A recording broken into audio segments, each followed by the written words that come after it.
৩৫% নয়, যুক্তরাষ্ট্রের বাজারে বাংলাদেশি পণ্যের শুল্ক বসছে ২০%। দুই পক্ষের কয়েক দফা বৈঠকে ব্যাপক দেন দরবারের পর ১৫% শুল্ক কমাতে সমর্থ হলো বাংলাদেশ। ব্যবসায়ী আর বিশ্লেষকরা বলছেন, রপ্তানিকারকদের জন্য এটা স্বস্তিদায়ক। গোলাম কাদির রবুর রিপোর্ট।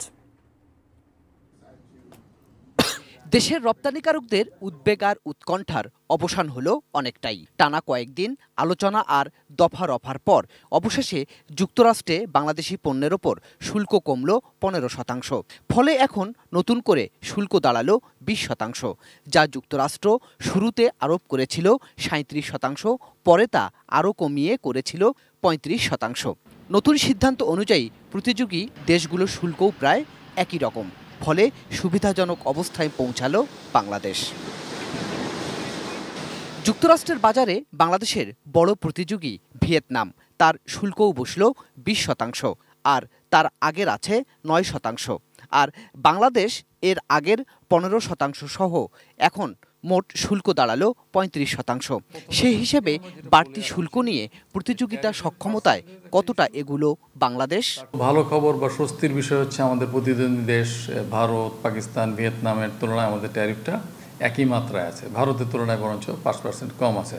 সেটা হলো স্বস্তির জায়গা। যে আশঙ্কাটা আমরা করছিলাম যে ওই প্রতিদ্বন্দ্বী দেশের সাথে আমাদের ট্যারিফের পার্থক্য যদি ১৫% থাকে বা 10% থাকে, তাহলে বিজনেসটা ওই জায়গায় মুভ করবে, এটাই স্বাভাবিক।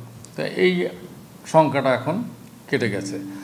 আর আরেকটা এখন যেটা আছে যে এই যে বাড়তি 20% ট্যারিফ যোগ হলো, এতে করে এখানে বায়ার টু বায়ার ডিফার করবে, কারো হয়তো ক্রয়ের সক্ষমতাটা হয়তো কমে আসবে, সেক্ষেত্রে আমাদের কিছু অর্ডার প্লেসমেন্ট কমতে পারে।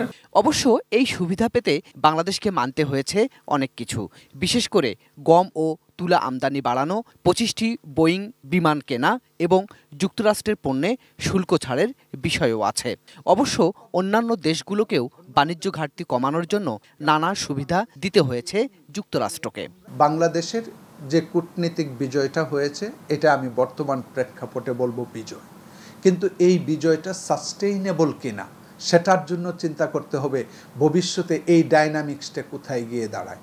কারণ আপনি যদি ইন্ডিয়ার কথা চিন্তা করেন, তাদের জন্য ঘোষণা করা হয়েছে, কিন্তু তারা কিন্তু বলেছেন বাণিজ্যিক আলোচনা চলছে, বাণিজ্যিক কূটনৈতিক আলোচনা যুক্তরাষ্ট্রের সাথে চলছে।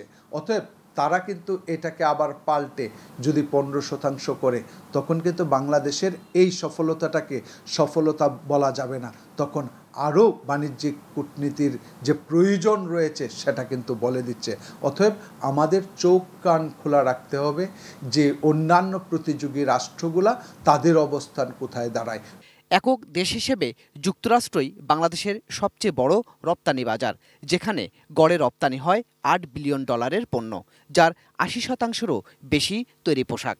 বাণিজ্য ঘাটতি কমিয়ে আনতে যুক্তরাষ্ট্র সম্প্রতি বিভিন্ন দেশের উপর পাল্টা শুল্ক আরোপ করে। গোলাম কাদির রবু, এটিএন নিউজ, ঢাকা।